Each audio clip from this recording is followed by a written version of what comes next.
أعوذ بالله من الشيطان الرجيم. بسم الله الرحمن الرحيم.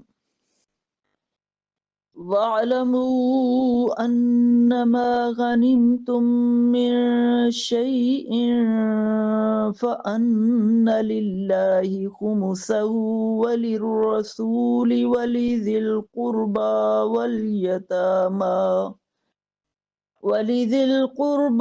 واليتامى والمساكين وابن السبيل إن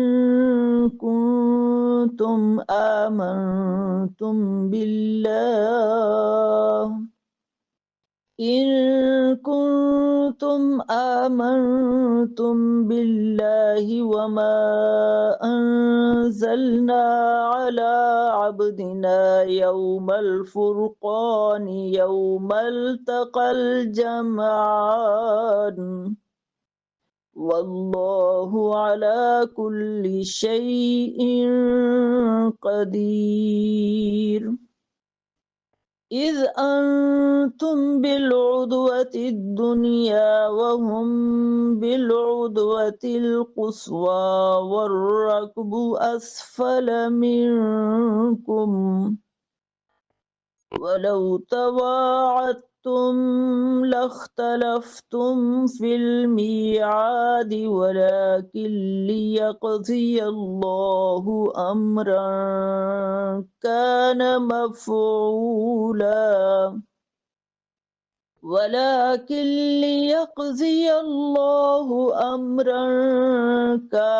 مفعولا ليهلك من هلك عن بينة ويحيى من حي عن بينة وإن الله لسميع عليم.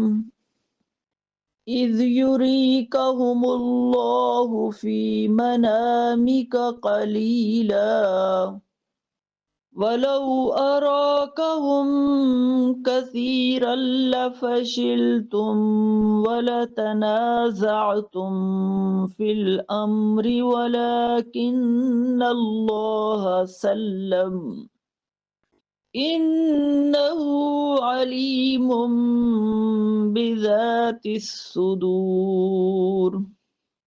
وإذ يريكموهم إذ التقيتم في أعينكم قليلا ويقللكم في أعينهم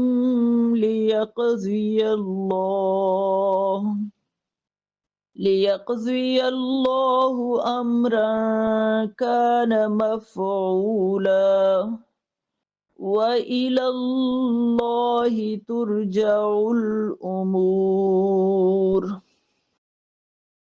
اعوذ باللہ من الشیطان الرجیم بسم اللہ الرحمن الرحیم۔ آج ہم اللہ تعالیٰ کے فضل و کرم سے 10ویں پارے کے ہم مضامین کو دیکھیں گے۔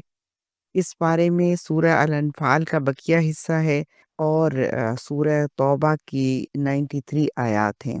ان دونوں صورتوں کو سمجھنے کے لیے زیادہ بہتر ہے کہ ہمیں سیرت طیبہ سے آگاہی ہو۔ اس لیے اگر کوئی کتاب جیسے محسن انسانیت ہے یا رحیق المختوم ہے اس کا مطالعہ کر لیا جائے تو زیادہ مناسب ہوگا۔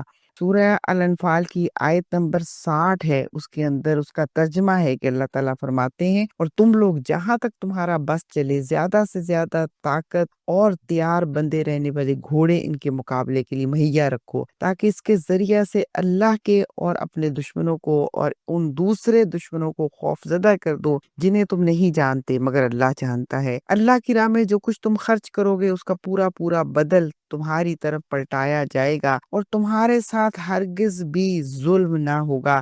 یہ سورہ الانفال کی آیت نمبر 60 اور اس کا ترجمہ۔ اور اس آیت مبارکہ میں اسلامی نظام زندگی کا وہ بنیادی اصول بیان کیا گیا ہے جو ہر دور کی امت کی بقا اور غلبے کا راستہ دکھاتا ہے۔ اور اس میں یہ سمجھایا گیا 3 کام ہیں جو ہمیں سمجھائے گئے ہیں۔ نمبر 1 کہ جہاد کی تیاری کرنی ہے، یعنی اس آیت مبارکہ میں ہمیں یہ بات سمجھائی گئی ہے کہ تمہیں طاقت اور گھوڑے، مطلب ایک تو تمہارے پاس طاقت ہونی چاہیے، یعنی تمہارے پاس فوج، تمہارے پاس لشکر اور اسلحہ، اور لشکر کو موو کرنے کا، لے کر چلنے کا، جو جہاد میں جو ہتھیار استعمال ہوتے ہیں وہ سب ہونے چاہیے۔ اور اس طاقت میں بہت بنیادی طاقت جو ہے وہ تمہارا اتحاد ہے، اور اتحاد جو ہے وہ ایمان کی بنیاد پر ہوتا ہے۔ اور گویا کہ ایک یہاں پر تیاری کی بات کی گئی ہے کہ تمہیں جہاد کے لیے پوری تیاری کرنی ہے، اور دوسری یہ بات سمجھائی جا رہی ہے کہ اگر بڑی تیاری بھی کر لو، بڑا مضبوط تمہارے پاس لشکر ہو، اور لشکر کے پاس سارا جدید اسلحہ بھی ہو جس کے ذریعے وہ جہاد کریں، وہ سب چیزیں موجود ہو، مگر قربانی کا جذبہ موجود نہ ہو، تو کوئی بھی جہاد، کوئی بھی فوج، کوئی بھی لشکر کامیاب نہیں ہو سکتا۔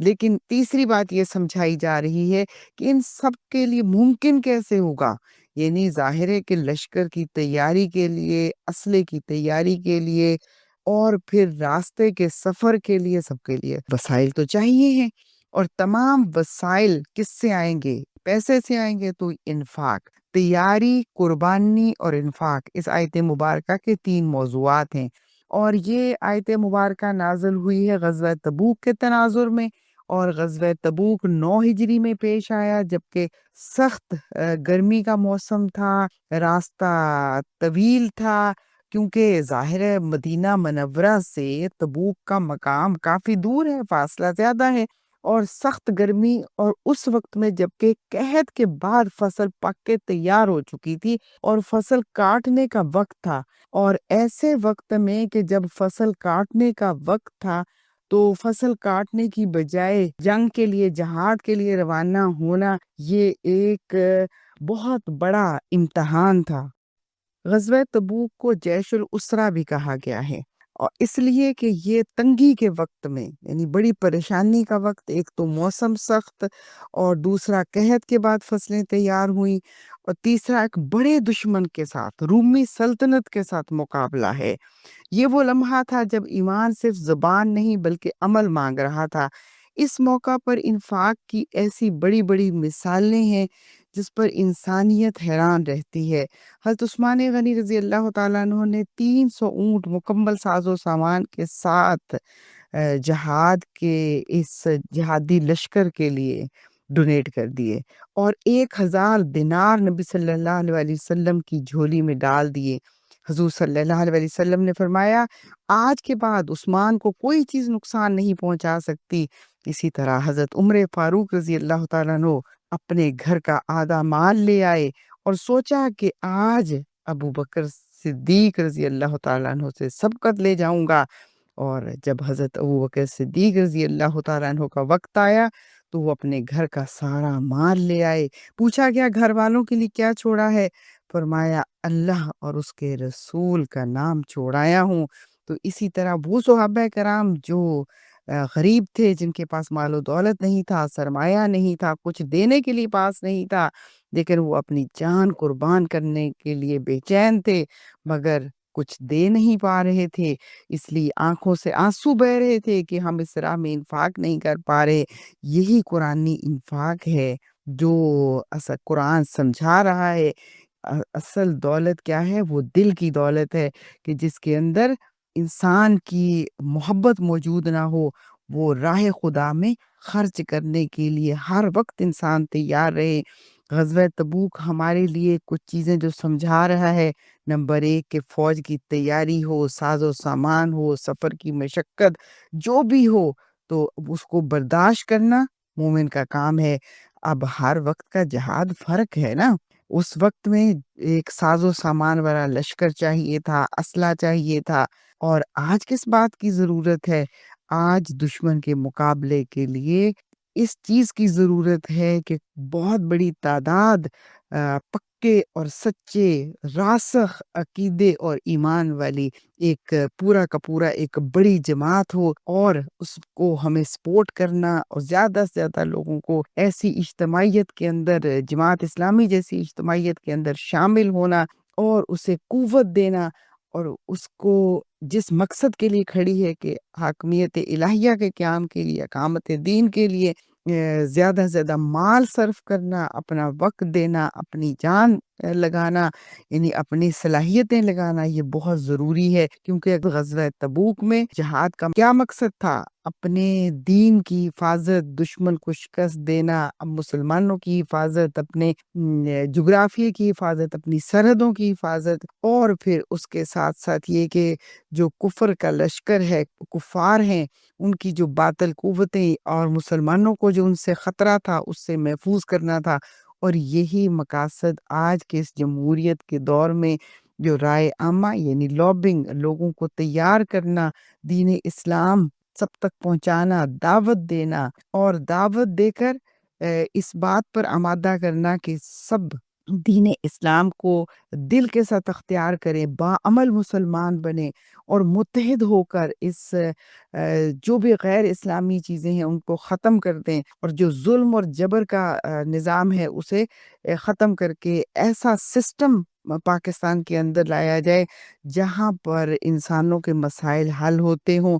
اس کی مثال میں صرف ایک آپ کے سامنے رکھوں گی کہ دیکھیے ہمارا جو نیچے تک کا گلی محلے کا مسئلہ ہے، انفراسٹرکچر ہے، وہ کس حد تک متاثر ہے۔ گلی خراب ہے، سیوریج پائپ لائن اور سیوریج ہر جگہ موجود نہیں، گٹر کے ڈھکن کھلے ہوئے ہیں، اور اس کے ساتھ ساتھ یہ ہم دیکھتے ہیں کہ سرکاری اسکول موجود ہیں مگر اس کی عمارتیں، وہاں پر پانی، وہاں پر واش روم، بیت الخلاء، ان ساری چیزوں کا انتظام، پھر ہیلتھ سینٹر ہیں جہاں ہیلتھ سینٹر کی بلڈنگز خراب ہیں، ڈاکٹرز بہت کم ہیں، ادویات نہیں ہیں، ویکسینیشن تک موجود نہیں ہے، اور اس کے ساتھ ساتھ جتنا بھی حادثہ کسی بھی طرح کا رونما ہو جائے، کوئی ڈیزاسٹر ہو تو اس سے نمٹنے کے لیے کچھ موجود نہیں۔ ابھی حالیہ سیلاب کے اندر کتنے دیہات ڈوب گئے، اور جب پانی خشک ہوا تو کتنی بے شمار لاشیں جو ہے وہ نکلی، کیوں؟ لوگوں کو ریسکیو کرنے کے لیے کشتیاں موجود نہیں تھی۔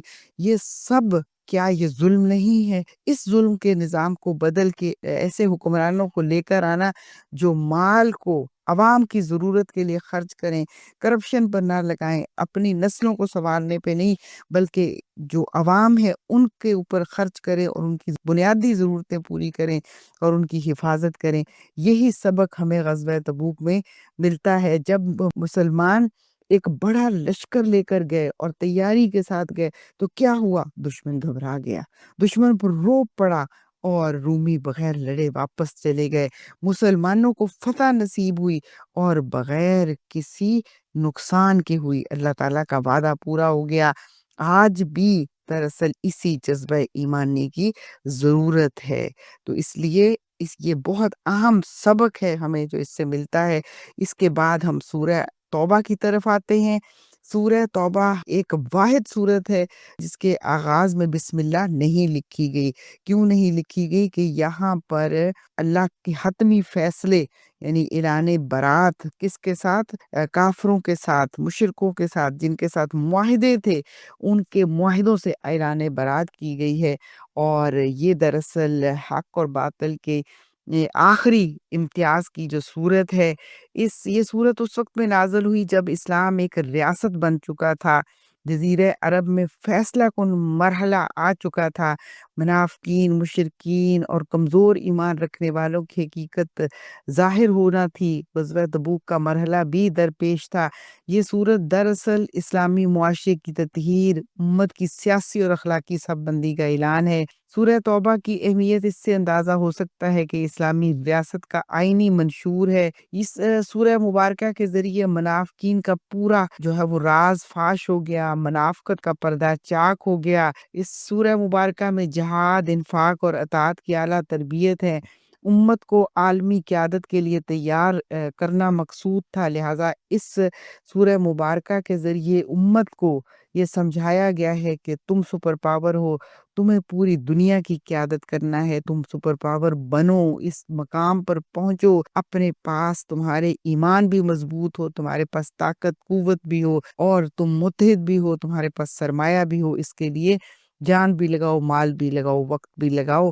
اور سورہ توبہ کا مرکزی موضوع کیا ہے؟ مشرکین سے اعلان برات کیا گیا ہے کہ اب اسلام محض دعوت نہیں ہے بلکہ نظام عدل بن چکا ہے۔ اس لیے جنہوں نے معاہدہ توڑا، جنہوں نے معاہدے کی خلاف ورزی کی، ان کے ساتھ مسلمانوں کا کوئی تعلق نہیں ہے۔ اس معاہدے سے اعلان برات کر دی گئی ہے، اور ساتھ یہ کہ منافقین کی مکمل شناخت بھی ہو گئی ہے، اور جہاد فی سبیل اللہ اور انفاق اور اطاعت رسول، یہ سب چیزیں جو ہیں وہ اس سورہ مبارکہ کے اہم موضوعات ہیں جو ہمیں بتائے گئے ہیں۔ اب ہم سورہ توبہ کی آیت نمبر 16 اور اس کا ترجمہ جو ہے وہ دیکھتے ہیں کہ سورہ توبہ کی آیت نمبر 16 کا ترجمہ اس طرح سے ہے: کیا تم نے یہ سمجھ لیا ہے کہ تم یوں ہی چھوڑ دیے جاؤ گے؟ حالانکہ ابھی اللہ نے یہ ظاہر نہیں کیا کہ تم میں سے کون اس کی راہ میں جہاد کرتا ہے۔ اللہ اور اس کے رسول صلی اللہ علیہ وآلہ وسلم اور اہل ایمان کے سوا کسی کو رازدار نہیں بنانا،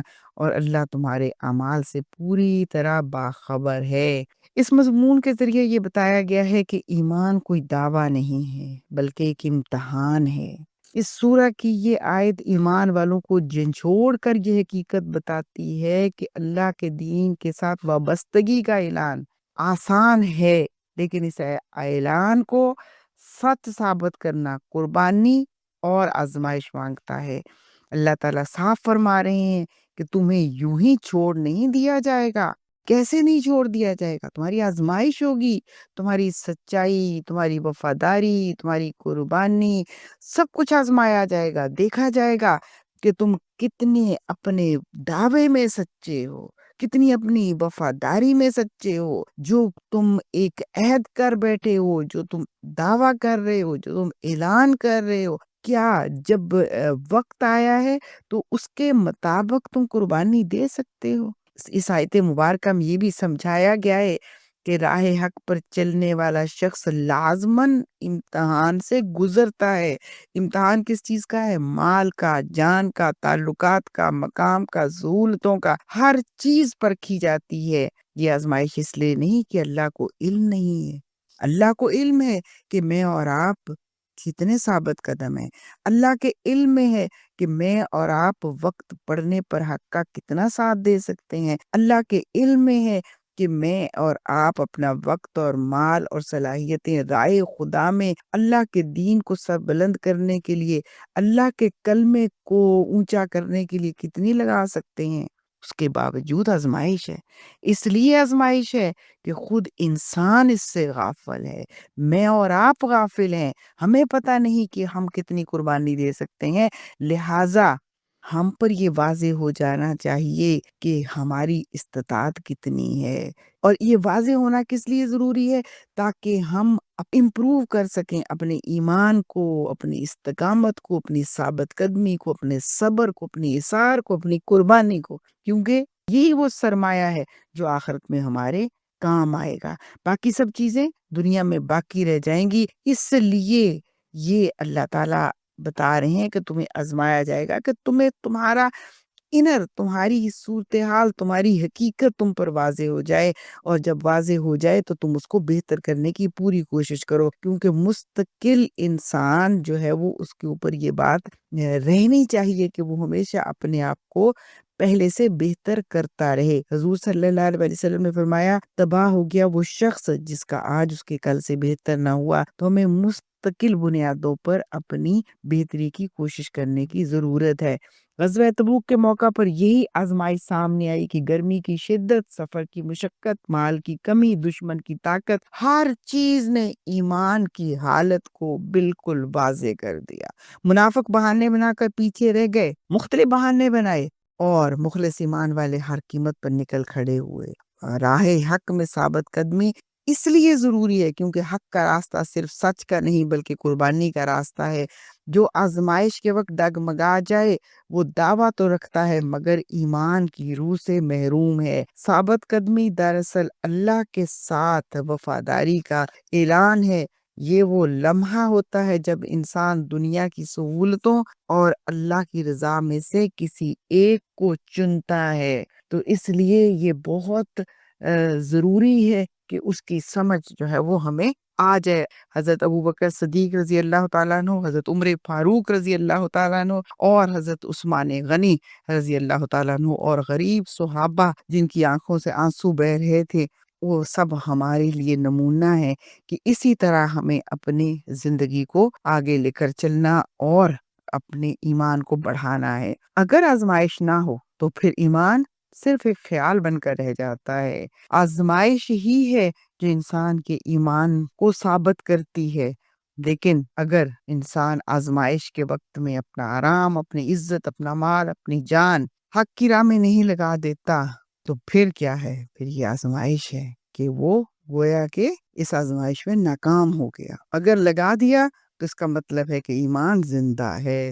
اس لیے قرآن یہ کہتا ہے، کیا تم سمجھتے ہو کہ تمہیں یوں ہی چھوڑ دیا جائے گا؟ مطلب تمہیں آزمایا نہیں جائے گا۔ تو یہ ایمان کی آزمائش اس آیت مبارکہ میں بتائی گئی ہے۔ اور اس کے بعد جو یہ سورہ توبہ کی آیت نمبر 19، اس کے اندر جو ہے وہ اللہ تعالیٰ کیا فرماتے ہیں؟ کیا تم نے حاجیوں کو پانی پلانے اور مسجد حرام کی خدمت کو اس شخص کے برابر سمجھ لیا ہے جو اللہ اور یوم آخرت پر ایمان لایا اور اللہ کی راہ میں جہاد کیا؟ یہ دونوں اللہ کے نزدیک برابر نہیں ہو سکتے اور اللہ ظالم قوم کو ہدایت نہیں دیتا۔ اس مضمون میں بتایا گیا ہے کہ اصل میں ایمان اعمال کی روح ہے اور ایمان ہی قدر و قیمت کا معیار ہے۔ انسان زندگی میں بہت سے کام کرتا ہے، بہت ساری خدمات انجام دیتا ہے، بہت سی قربانیاں بھی دیتا ہے، مگر قرآن ہمیں کیا بتاتا ہے کہ اللہ کے نزدیک کسی عمل کی اصل قدر اس کے پیچھے موجود ایمان ہے۔ ایمان کے بغیر عمل صالح کی کوئی حیثیت نہیں ہے۔ سورہ توبہ کی یہ آیت دراصل اسی حقیقت کو بیان کر رہی ہے کہ اگر ایمان کے بغیر عمل صالح ہوگا تو اللہ کے ہاں مطلوب نہیں ہے، اور ایمان ہی عمل صالح کو بڑھاتا بھی ہے، جذبہ جہاد کو تیز کرتا ہے، قربانی پر آمادہ کرتا ہے، مشکل کے وقت میں انسان کو ثابت قدم رکھتا ہے۔ اور اس آیت میں اللہ تعالیٰ نے یہ بھی بتا دیا ہے کہ حاجیوں کو پانی پلانے اور مسجد حرام کی خدمت جیسے عظیم کام، بہت عظیم کام ہے یہ، لیکن اس عظیم کام کو انجام دینے والا شخص بھی اس شخص کے برابر نہیں ہو سکتا جو اللہ پر ایمان رکھتا ہے، آخرت پر یقین رکھتا ہے اور پھر ایمان کے ساتھ اللہ کی راہ میں جہاد کرتا ہے۔ اس سے واضح ہوا کہ ایمان کے بغیر نیکی مطلوب ہی نہیں ہے۔ اور دوسری بات جو واضح کی وہ یہ کہ ایمان کا تقاضا جدوجہد ہے، جہاد ہے، اللہ کے دین کو غالب کرنے کی کوشش ہے۔ یہ ہر معاشرے کی ضرورت ہے۔ اہل غزہ کے لیے اس وقت یہ سب قربانیاں مطلوب تھیں، جو قربانیاں انہوں نے دی اور دے رہے ہیں۔ میرے اور آپ کے لیے یہ قربانی ہے کہ ہم اپنی قوم کو جو تیزی سے مغربی تہذیب کی طرف بھاگ رہی ہے، جو تیزی سے آج کی نسل ہندوانہ تہذیب کے زیر اثر آ رہی ہے، جو آج ہمارے بچے، ہمارے نوجوان، ہمارے مرد و خواتین سب کس طرح بھاگ رہے ہیں؟ مادیت پرستی کی طرف، مادہ پرستانہ زندگی گزار رہے ہیں، مادیت بڑھ رہی ہے اور انسان دنیا کا بندہ اور غلام ہو کر رہ گیا ہے۔ تو ہم اپنی قوم کو دنیا کا بندہ اور غلام بننے کی بجائے یا دنیا کی غلامی اور بندگی سے نکال کر اللہ کی غلامی اور بندگی میں دیں، کیونکہ انسان جب بندہ بن جاتا ہے دنیا کا تو پھر اس کا ایمان خطرے میں ہوتا ہے، مسلسل کمزور ہوتا چلا جاتا ہے۔ اللہ اپنی بندگی کا، اپنی غلامی کا مطالبہ کرتا ہے۔ تو لہٰذا ہماری ذمہ داری اس ملک پاکستان کے اندر رہنے والی تمام خواتین، تمام طالبات، بچیاں، نوجوان سب کو اللہ کی بندگی کی طرف لے کر آنا ہے، اللہ کی غلامی کی طرف لے کر آنا ہے، کیونکہ ایمان جو ہے وہ انسان کی پہچان ہے اور دراصل یہی ایمان ہے جو کردار بناتا ہے اور جو ہماری ترجیحات کو بدل دیتا ہے کہ ہماری ترجیح کیا ہے۔ اللہ تعالیٰ تو یہی چاہتے ہیں نا کہ ہم دنیا کی بجائے آخرت کو ترجیح دیں، تو لہٰذا یہی وہ ترجیح ہے جو ہمیں قائم کروانی ہے، یہی آخرت کی جواب دہی ہے جس کے اوپر ہمیں بات کرنی ہے اور آمادہ کرنا ہے، کیونکہ ایمان کے بغیر دین کھوکھلا ہو جاتا ہے۔ جب ایمان کمزور ہو تو دین رسم بن جاتا ہے، عبادت عادت بن جاتی ہے اور انسان خدمت شہرت کے لیے کرتا ہے۔ اس لیے ایمان بہت ضروری ہے۔ اس کے بعد سورہ توبہ کی آیت نمبر 24 جو ہے وہ یہ بتا رہی ہے اس کا ترجمہ اس طرح سے ہے، یہ بہت ہمیں پیمانہ دے رہی ہے۔ آیت نمبر 24 ایک کرائٹیریا دے رہی ہے ہمیں کہ اللہ تعالیٰ یہ فرماتے ہیں کہ کہہ دیجئے کہ اگر تمہارے باپ، تمہارے بیٹے، تمہارے بھائی، تمہاری بیویاں، تمہارا خاندان، وہ مال جو تم نے کمایا، وہ تجارت جس کے نقصان کا تمہیں خوف ہے، وہ گھر جنہیں تم پسند کرتے ہو، یہ سب تمہیں اگر اللہ اور اس کے رسول صلی اللہ علیہ وسلم اور اس کی راہ میں جہاد سے زیادہ محبوب ہیں تو انتظار کرو یہاں تک کہ اللہ اپنا فیصلہ لے آئے۔ اللہ نافرمان لوگوں کو ہدایت نہیں دیتا۔ اس مضمون میں اللہ اور اس کے رسول صلی اللہ علیہ وآلہ وسلم کی محبت کو ایمان کا تقاضا کہا گیا ہے۔ یہ آیت ایمان کا سب سے کڑا اور فیصلہ کن معیار پیش کرتی ہے۔ یہ آیت ہمیں بتاتی ہے کہ محبت الہی محض زبان کا دعویٰ نہیں بلکہ زندگی کی سمت طے کرنے والا اصول ہے۔ یہاں پر یہ سمجھایا گیا ہے کہ انسانی محبتیں جو ہیں، ان محبتوں کو اللہ کی وجہ سے قائم رکھنا ہے، ان محبتوں کو اللہ کے دین کے لیے استعمال کرنا ہے، ان محبتوں کی وجہ سے دین کا راستہ کھوٹا نہیں کرنا، ان محبتوں کا شکار ہو کر دین سے دور نہیں ہونا۔ محبت کا حقیقی مفہوم کیا ہے؟ محبت کا اصل مطلب جذبات نہیں بلکہ ترجیح ہے، کہ جس سے محبت ہوتی ہے اسی کی بات مانی جاتی ہے، اس کے لیے قربانی دی جاتی ہے، اس کے لیے فیصلہ کیا جاتا ہے۔ اگر کسی انسان کی زندگی کے بڑے فیصلے اللہ اور اس کے رسول صلی اللہ علیہ وسلم کی مرضی کے بغیر ہوں تو اس کی محبت محض اللہ اور اس کے رسول کے ساتھ جو محبت کا دعویٰ ہے وہ محض دعویٰ رہ جاتا ہے۔ محبت کا تقاضا کیا ہے؟ کہ اللہ اور اس کے رسول صلی اللہ علیہ وسلم کی محبت کو اپنی زندگی کا مرکز بنائیں اور دوسری محبتیں اس کے تابع کر دیں۔ صحابہ کرام نے اپنی زندگیاں اس محبت کے ثبوت میں ثابت کر دیں۔ جب ہجرت کا حکم آیا، ہجرت کی تجارتیں چھوڑ دیں، مال چھوڑ دیا، فصلیں چھوڑ دیں، مویشی چھوڑ دیے، تجارتیں چھوڑ دیں، خاندانوں سے ٹکراؤ لے لیا اور اپنے ہی عزیز و اقارب کو غزوہ بدر میں قتل کیا، جان و مال قربان کیا، کیونکہ ان کے لیے اللہ اور اس کے رسول صلی اللہ علیہ وسلم کی محبت سب سے بڑی حقیقت تھی۔ میری بہت پیاری بہنوں اور بیٹیوں، ہم بھی نماز پڑھتے ہیں، ہم روزہ بھی رکھتے ہیں، مگر کیا کاروبار میں کرپشن ہے، اور ہم نوکریاں کرتے ہیں، نوکری میں سفارش ہے، رشوت ہے، کام بغیر پیسے لیے نہیں کرنا، اور رشتہ داروں کے درمیان عدل نہیں کرنا، اور اپنے رشتے کو سامنے رکھتے ہوئے دوسروں کا حق مار دینا ہے۔ یہ ظلم ہے، یہ ایمان کے خلاف ہے۔ یہ سارے اعمال وہ ہیں جو ہمارے ایمان کو کھا جاتے ہیں۔ اللہ تعالیٰ نے یہاں پر یہ بات بھی ہمیں سمجھا دی کہ جس دل میں اللہ اور اس کے رسول کی محبت سب سے بلند نہ ہو، اس دل میں ایمان مکمل ہی نہیں ہوتا۔ تو لہٰذا یہ ایک بہت اہم ہمارے لیے چیلنج ہے، جس کو سمجھنا، جس پر غور کرنا ہماری ذمہ داری ہے۔ اس کے آگے سورہ توبہ کی آیت نمبر 31 جو ہے، اور اس کا ترجمہ کہ انہوں نے اپنے علماء اور راہبوں کو اللہ کے سوا رب بنا لیا اور مسیح ابن مریم کو بھی اپنا رب بنا لیا، حالانکہ انہیں حکم صرف یہ دیا گیا تھا کہ ایک اللہ کی عبادت کریں، اس کے سوا کوئی معبود نہیں، وہ پاک ہے شرک سے جو یہ کرتے ہیں۔ یہ آیت ہمیں بتاتی ہے کہ شرک صرف بتوں کے سامنے جھکنے کا نام نہیں بلکہ کسی انسان یا طبقے کو اللہ کے حکم کے مقابلے میں اختیار دے دینا، کل اختیار دے دینا بھی شرک ہے، بلکہ بہت بڑا شرک ہے۔ یہی وہ فکری بیماری ہے جو قوموں کو اندر سے کھا جاتی ہے۔ تو اللہ تعالیٰ فرماتے ہیں کہ پچھلی امتوں نے اپنے علماء اور راہبوں کو رب بنا لیا، یعنی جو حق اللہ کا ہے، حق حاکمیت، وہ بھی کسی اور کو دے دیا۔ اللہ کا حق ہے کہ وہ جس کو حلال ٹھہرائے، اللہ کا حق ہے کہ جس کو چاہے وہ حرام ٹھہرائے، یہ حق بھی کسی اور کو دے دیا کہ حلال اور حرام کا اختیار ٹھہرانے والی بھی ہستی کوئی اور بنا لی۔ تو اللہ کے فیصلوں کی بجائے دوسروں کے فیصلوں کو ترجیح دی۔ تو یہی اصل میں مسئلہ ہے، اور ہماری آزمائش کیا ہے؟ آج یہی ہماری آزمائش ہے۔ آج ہم قرآن کے مقابلے میں رسم و رواج کو ترجیح دیتے ہیں۔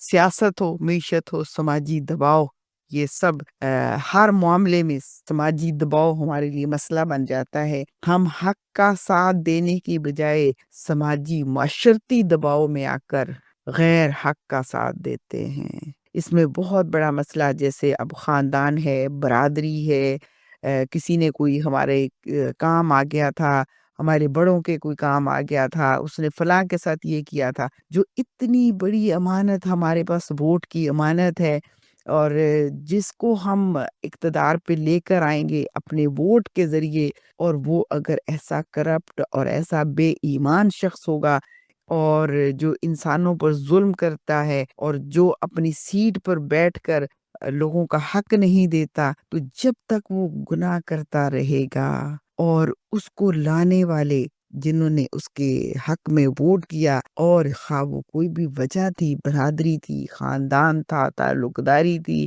یا ذہنی مروبیت کہہ لیں، کچھ بھی کہہ لیں، لیکن اس کے گناہوں میں حصہ دار تو وہ سب لوگ ہوں گے جو اسے منتخب کر کے لائے تھے۔ یہاں پر کچھ ہماری بہنیں اور بیٹیاں یہ بھی سوچ رہی ہوں گی اور سوچتی ہیں کہ ہم تو سیاست سے بہت دور رہیں گے، ہم تو نیوٹرل ہیں، ہمیں ضرورت ہی نہیں، جو بھی کرسی پہ آتا ہے وہ اپنا ہی فائدہ اٹھاتا ہے۔ میری بہت پیاری بہنوں اور بیٹیوں، نیوٹرل ہونا سب سے بڑی منافقت ہے، اس لیے کہ نیوٹرل تو کچھ ہوتا ہی نہیں ہے۔ یہ تو ہو ہی نہیں سکتا کہ انسان ذہن بھی رکھتا ہو اور اس کا کچھ پسند اور ناپسند نہ ہو۔ وہ کسی کے لیے کیا سمجھتا ہے، یعنی ایک انسان ہے، اس کو اللہ تعالیٰ نے شعور دیا، سمجھ دی، کیا وہ اپنی زندگی کے بارے میں کچھ نہیں سوچتا؟ کیا وہ اپنے نسلوں کے بارے میں کچھ نہیں سوچتا؟ کیا وہ اپنے وطن کے بارے میں کچھ نہیں سوچتا؟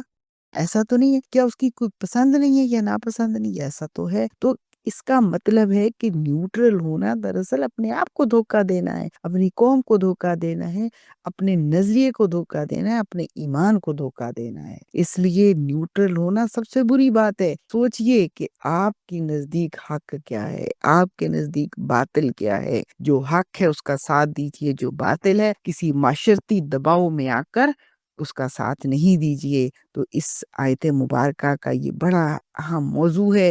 سورہ توبہ کی آیت نمبر 31 جو ہے وہ ہمیں بتاتی ہے کہ دین صرف عبادات کا نام نہیں بلکہ زندگی کے ہر فیصلے میں اللہ کو حاکم ماننے کا نام ہے۔ یعنی ہماری ذمہ داری یہی ہے کہ زندگی کے ہر معاملے میں ہم اللہ تعالیٰ کے احکامات کو مانیں۔ اسی آیت مبارکہ کے تشریح کے اندر عدی بن حاتم طائی کا واقعہ ہے جو بہت ہی خوبصورت ہے۔ اس پر ہم تھوڑی سی بات کریں گے کہ عدی بن حاتم جو عرب کے سخی بھی تھے اور سردار بھی تھے، حاتم طائی کے بیٹے تھے۔ وہ ابتدا میں عیسائی تھے اور اپنے قبیلے کے مذہبی اور سیاسی پیشوا بھی تھے۔ جب اسلام عرب میں پھیلنے لگا تو عدی مدینہ آنے سے ہچکچا رہے تھے۔ آخر کار وہ حضور صلی اللہ علیہ وسلم کی خدمت میں حاضر ہوئے۔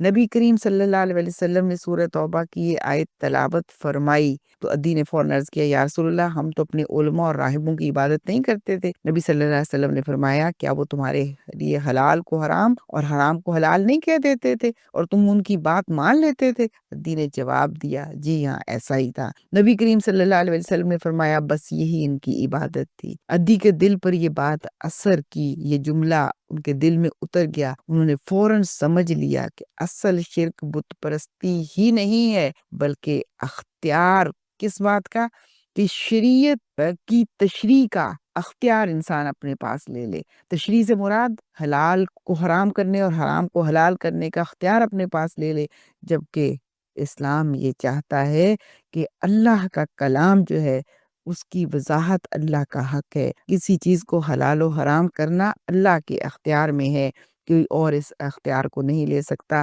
یہ واقعہ واضح کرتا ہے کہ عبادت صرف سجدہ نہیں، عبادت اطاعت مطلق کا نام ہے، کہ ایسی اللہ کی اطاعت کہ جس اطاعت میں کوئی اور شریک ہی نہ ہو، کوئی اور خیال ہی نہ آئے، کوئی اور سوچ ہی نہ ہو۔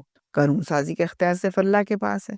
جو اس اختیار کو انسانوں کو دیتا ہے وہ شرک کرتا ہے۔ قانون صرف اللہ بنا سکتا ہے، قانون صرف اللہ کا چلے گا، اس لیے کہ اللہ ہی حاکم مطلق ہے۔ قرآن کے مقابلے میں کسی کو حاکم نہیں مانا جا سکتا، شریعت کے خلاف بنے نظام کو قبول نہیں کیا جا سکتا، اس لیے کہ یہ حق تو ہے ہی اللہ کے پاس۔ اچھا، اسی آیت مبارکہ میں پیر پرستی، اولیاء پرستی، بادشاہوں کی غیر مشروط اطاعت اور نفس کا اتباع، یہ سارے موضوعات بھی اسی آیت مبارکہ سے سمجھ آتے ہیں۔ یہ موضوع دراصل عقیدہ توحید کی حفاظت کا بنیادی باب ہے، اور اسی میں یہ بات سمجھائی گئی ہے کہ اسلام کا اصل پیغام یہ ہے کہ بندگی صرف اللہ کی، لیکن تاریخ گواہ ہے کہ جب بھی قوم میں اس اصول سے ہٹی، وہ کبھی انسانوں کو رب بنانے لگیں، کبھی اقتدار کو، کبھی اپنے نفس کو۔ تو اس آیت مبارکہ میں یہی بات سمجھائی گئی ہے کہ انہوں نے اپنے علماء اور راہبوں کو اللہ کے سوا رب بنا لیا تھا۔ یہ آیت ہمیں بتاتی ہے کہ شرک صرف بتوں کو پوجنے کا نام نہیں، بلکہ کسی کو اللہ کے حکم کے مقابلے میں اختیار مطلق دینا بھی شرک ہے۔ پیر پرستی، اولیاء پرستی، جب کوئی شخص پیر یا بزرگ کے ہر حکم کو بلا دلیل دین سمجھ لے، قرآن و سنت کے خلاف بات کو بھی برکت مان لے، اللہ سے مانگنے کے بجائے بزرگوں سے فریاد کرے، تو وہ دراصل بندگی کا حق انسان کو دے رہا ہے۔ یہی وہ راستہ ہے جسے قرآن کہتا ہے ارباب من دون اللہ، یہ بادشاہوں اور طاقت کی غیر مشروط اطاعت۔ جب کسی حکمران یا نظام کے فیصلوں کو اللہ کے قانون پر ترجیح دی جائے، ظلم کو مصلحت کے نام پر قبول کیا جائے، حق کے مقابلے میں طاقت کا ساتھ دیا جائے، تو پھر اقتدار کیا ہوتا ہے؟ رب بن جاتا ہے۔ اور یہاں ایک اہم موضوع رہ گیا، اس پر بات کرنا بہت ضروری ہے، وہ ہے نفس کی بندگی۔ نفس کی بندگی کیا ہے؟ کہ جو نفس نے کہا اسے مان لیا، نفس کی خواہشات کے تلے دب کر اللہ کی مخالفت بھی کر گئے، اللہ کے احکامات کو بھی چھوڑ گئے، اور ہر گناہ جو انسان کر سکتا ہے مغلوب ہو کر، نفس سے مغلوب ہو کر کر لیا، یہ نفس پرستی ہے۔ اس سے آگے سورہ توبہ کی آیت نمبر 33 ہے، جس کے اندر اللہ تعالیٰ فرماتے ہیں کہ وہی ہے جس نے اپنے رسول کو ہدایت اور دین حق کے ساتھ بھیجا تاکہ اسے تمام نظام ہے زندگی پر غالب کر دے، خواہ مشرکوں کو یہ کتنا ہی ناگوار گزرے۔ اس آیت مبارکہ میں یہ بتایا گیا ہے کہ اسلام محض چند عبادات کا مجموعہ نہیں، بلکہ زندگی کو اللہ کے نظام کے تحت لانے کا عالمی مشن ہے۔ سورہ توبہ کی آیت اعلان کرتی ہے کہ رسول اللہ صلی اللہ علیہ وسلم کو اس لیے بھیجا گیا کہ دین حق کو تمام نظاموں پر غالب کر دے۔ یہی اسلام کا سیاسی، اخلاقی، سماجی اور دعوتی منشور ہے۔ غلبہ دین کا مطلب یہ نہیں کہ لوگوں کو زبردستی مسلمان بنایا جائے، بلکہ اس کا مطلب یہ ہے کہ قانون اللہ کا ہوگا۔ یعنی یہاں یہ بات پھر واضح کر دوں کہ مسلمان کسی کو جبر سے نہیں بنایا جا سکتا، لیکن ایک بات ذہن میں رہے کہ اسلام آیا ہی غلبے کے لیے ہے، لہذا قانون اللہ کا ہوگا اور انصاف اللہ کے قانون کے مطابق ہوگا، اور اللہ نے جو اقدار دی ہیں وہی نافذ ہوں گی، اور پورا انسانی معاشرت، فرد کی زندگی اور معاشرتی نظام، معاشی نظام، قانونی نظام، سیاسی نظام، سب زندگی کے تمام نظام ہائے حیات اللہ کے قانون کے مطابق ہو گئی۔ یہی غلبہ دین ہے، یہی دعوت ہے جو مطلوب ہے، اور اس دعوت کے لیے ہی مرجع خلائق ہونے کی ضرورت ہے، اسی دعوت کے لیے قربانی کی ضرورت ہے، اسی مقصد کے لیے مسلسل جدوجہد کی ضرورت ہے۔ غلبہ دین دراصل حضور صلی اللہ علیہ وسلم کا مشن ہے۔ آپ نے پوری زندگی اسی دین کے غلبے کے لیے لگا دی، مکی زندگی اور پھر مدنی زندگی، مسلسل مزاحمت، مسلسل کشمکش، مسلسل جدوجہد ہے۔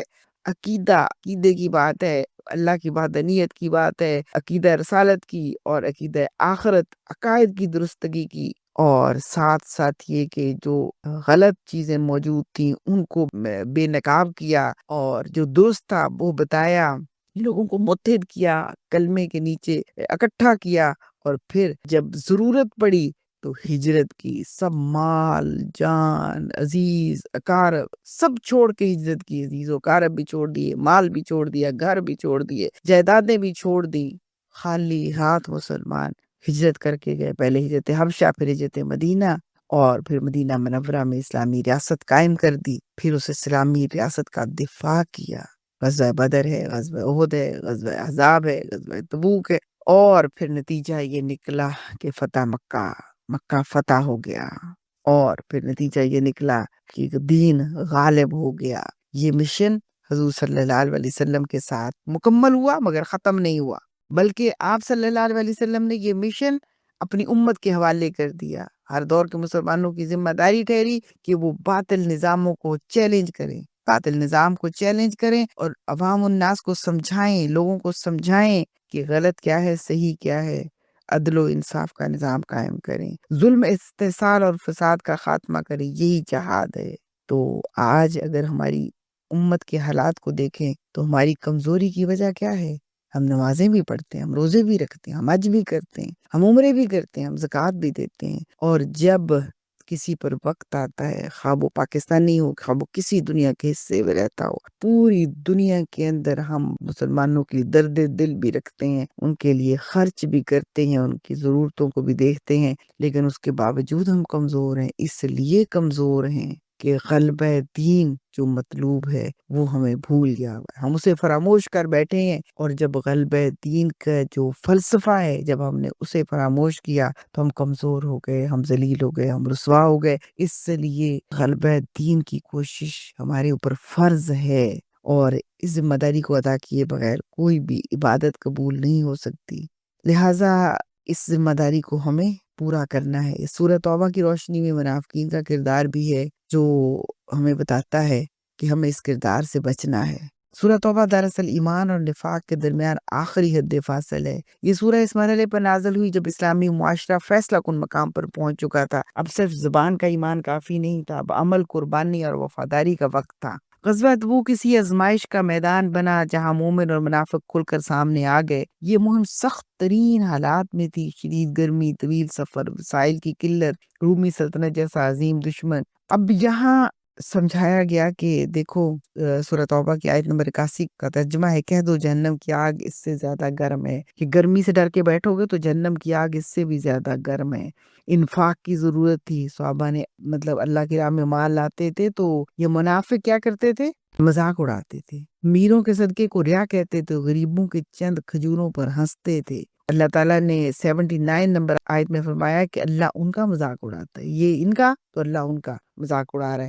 پھر انہوں نے مسجد زرار بھی بنائی جس کا مقصد ہی مسلمانوں کے درمیان پھوٹ ڈالنا تھا، اللہ کے حکم سے اس مسجد کو گرا دیا گیا۔ اس پر بھی ایک منافقین نے فتنہ کھڑا کیا کہ دیکھو یہ مسجد کو گرا رہے ہیں، لیکن اللہ نے کہا کہ اس مسجد کی بنیاد تقویٰ پر نہیں رکھی گئی تھی، اور مسجد نبوی کی بنیاد تقویٰ پر رکھی گئی۔ تو اصل بات کیا ہے جو سمجھنے کی ہے؟ بنیاد ایمان اور تقویٰ ہے۔ مسجد بھی اگر تقویٰ کی بنیاد پر نہیں رکھی گئی تو وہ بھی گرا دی گئی۔ یہ واقعات ہمارے لیے زندگی بھر چیزوں کو سمجھنے کا اور جو اصل کرائٹیریا ہے اس کو سمجھانے کی ہمیں عقل سمجھ دیتا ہے، ہمیں ایک پیرامیٹر دیتا ہے کہ ہم نے کس طرح سے چیزوں کو دیکھنا اور کیسے ان کو آگے لے کر چلنا ہے۔ یہ غزوہ تبوک جس کو جیش الاسرا بھی کہا گیا کیونکہ اس میں تنگی تھی، پریشانی تھی، اور بہت بڑی قربانی تھی جو دین اسلام کی راہ میں جس کا مطالبہ تھا، اور پھر دی گئی۔ جب دی گئی تو اللہ تعالیٰ نے اس کا نتیجہ بھی دکھا دیا کہ کس طرح اللہ تعالیٰ نے کامیاب و کامران ٹھہرایا مسلمانوں کو، اور رومی بغیر لڑے واپس چلے گئے۔ رہتی دنیا تک کے لوگوں کو بتا دیا گیا کہ تمہارے پاس ایمان ہے، تمہارے پاس قربانی ہے، اور جو وسائل تمہارے پاس ہیں تم نے لگا دیے، تو پھر آگے اللہ کی تائید، اس کی غیبی مدد وہ تمہارے لیے سہارا ہوگی اور تمہارے لیے راہ کو آسان کر دے گی، تمہاری مشکلات کو ختم کر دے گی۔ میری بہت پیاری بہنوں، یہ سورہ مبارکہ، سورہ الانفال کا موضوع اور پھر جو سورہ توبہ کے موضوعات ہیں، یہ ہمیں بہت ہی جھنجھوڑنے والے ہیں، سمجھانے والے ہیں کہ تین چیزیں بہت ضروری ہیں۔ سب سے پہلے اپنا ایمان، اور پھر قوت، طاقت سے مراد ایمان کی طاقت، اور اس کے ساتھ ہمارے پاس صلاحیتیں، ہمارے وسائل، یعنی ہمارے پاس وہ کمپیٹنسی بھی ہونی چاہیے جو اس وقت کی ضرورت ہے۔ اگر اے آئی کا دور ہے تو ہمیں اے آئی کو دین اسلام کے لیے استعمال کرنا آنا چاہیے۔ ہمیں اپنے جسموں کو بھی طاقتور بنانا ہے تاکہ ہم اپنی جسمانی طاقت بھی راہ حق میں لگا سکیں۔ ہمیں اپنے ذہن کو بھی سمارٹ اور شارپ کرنا ہے تاکہ ہم اپنی ذہنی صلاحیتوں کو بھی ایمان کے لیے لگا سکیں۔ اور پھر ایک اجتماعی نظام کی ضرورت ہے، ہمیں متحد ہو کر بہت بڑی تعداد میں اکٹھا ہو کر اس دین کے غلبے کے لیے، اقامت دین کے لیے جدوجہد کرنے کی ضرورت ہے، آگے بڑھنے کی ضرورت ہے، اپنی اجتماعیت کو، اسلامی اجتماعیت کو قوی کرنے کی ضرورت ہے، آپس میں انتشار سے بچنے کی ضرورت ہے، متحد رہنے کی ضرورت ہے، اور اپنا مقصد، اپنا مشن، اور جس مقصد کے لیے ہم اس دنیا میں آئے اس مقصد کو بھی ہمیں سامنے رکھنا ہے. بینگ اے مسلم بھی ہماری ذمہ داری ہے، اور اس کے ساتھ ساتھ یہ کہ ہم ایسے ملک کے باسی ہیں، ایسے ملک کے رہنے والے ہیں جو ایٹمی قوت ہے. یہ تو دشمن کے لیے ایک بہت بڑا تھریٹ ہے. تو اس قوت کو سمجھتے ہوئے تمام پاکستانیوں کو متحد کرنے اور پاکستان کی حفاظت کرنے، اس کی سرحدوں کی حفاظت کرنے، اس کی آئیڈیالوجی کی حفاظت کرنے، اس کے رہنے والوں کے مسائل کو حل کر کے اپنے ملک کو طاقتور اور ترقی یافتہ ملک بنانے کے لیے جدوجہد کرنے کی ضرورت ہے. ہمارا مشن بہت بڑا ہے، ہمارا راستہ بہت طویل ہے، ہماری منزل بہت عظیم ہے. اس کے لیے اپنے آپ کو ایمان کی دولت سے مالا مال کرنے اور اپنے علم حاصل کرنے، صلاحیتوں کو بڑھانے، اور پھر متحد ہو کر اپنی قوم کو صحیح راستے پر لانے، شعوری طور پر اللہ کی بندگی میں لانے کی ضرورت ہے. اور اس مقصد کے لیے دل کھول کر انفاق، اپنا مال بھی، اپنی جان بھی، اپنی صلاحیتیں بھی، اپنا وقت بھی دین راہ میں لگانے کی، اور جو بھی اس راہ میں لگایا جائے گا اللہ کے ہاں وہ مقبول ہوگا. اس لیے کہ اللہ کسی کی نیکی کو ضائع نہیں کرتا. اللہ سے بڑھ کر کوئی قدر کرنے والا نہیں. وہ بڑی ہستی ہے جو انسان کے چھوٹے سے چھوٹے عمل کی بڑی ہی قدردان ہے. اللہ تعالیٰ سے دعا ہے کہ مجھے اور آپ کو دین کے لیے خالص کر لے، اور پھر یقیناً وہ دن بھی ضرور آئے گا کہ جب ہم اس ملک پاکستان کو ایسا ملک دیکھیں گے کہ جہاں نہ جبر ہوگا، نہ ظلم ہوگا، تمام وسائل سب کو ملیں گے، اور کوئی بھی اس ملک میں بسنے والا بھوکا نہیں سوئے گا، اور کوئی مجبور ہو کر خودکشی کرنے کی کوشش نہیں کرے گا. اللہ تعالیٰ ہمیں اپنے فرائض کو ادا کرنے کی توفیق عطا فرمائے. آمین. السلام علیکم ورحمۃ اللہ وبرکاتہ.